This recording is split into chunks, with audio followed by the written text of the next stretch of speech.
అడుగుతారు.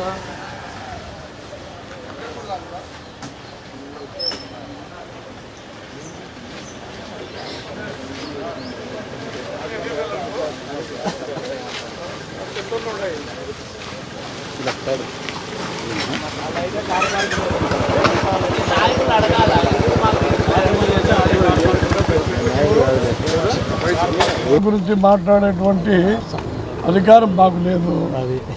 అది చంద్రబాబు నాయుడు గారికి ఒక్కరికి మాత్రమే ఉంది. ఏమున్నా 10 రోజుల్లో ఎట్లయినా కూడా మోడీ గారు కూడా చెప్పారు పేపర్లో ఈరోజు. కాబట్టి ముందస్తు ఎలక్షన్ ఇప్పుడు నేను జిల్లా పార్టీ అధ్యక్షుడిగా ఉండొచ్చు. జిల్లా పార్టీ అధ్యక్షుడిగా నా పరిధి కాదు, ఎందుకంటే ఇక్కడే కాదు, నేను జిల్లా పార్టీ అధ్యక్షుడికైనా కూడా అది పరిధి కాదు. ఆయన చెప్పేంత వరకు, ఆయన అభ్యర్థిని ప్రకటించేంత వరకు కూడా ఇది ఎవరికి ఇది కాదు.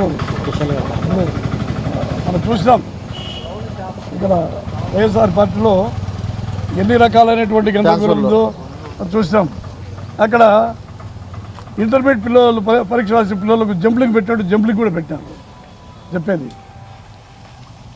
ఇక్కడైతే అట్లాంటివి ఉండవు. ఒకటో రెండో మార్పులు చేర్పుంటాయి కానీ ఉండవు.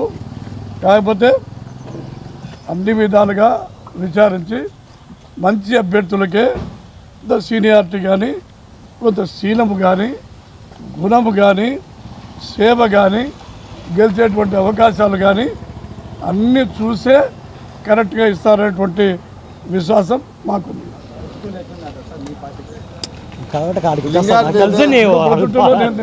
నేను పొద్దుటూరులో నేను గత 4 సార్లు పోటీ చేసిన. పోయినసారి కూడా నేనే పోటీ చేసిన. 9 ఏళ్ళు జిల్లా పార్టీ అధ్యక్షుడిని. 100% నాకే వస్తుంది అనేటువంటి నమ్మకం.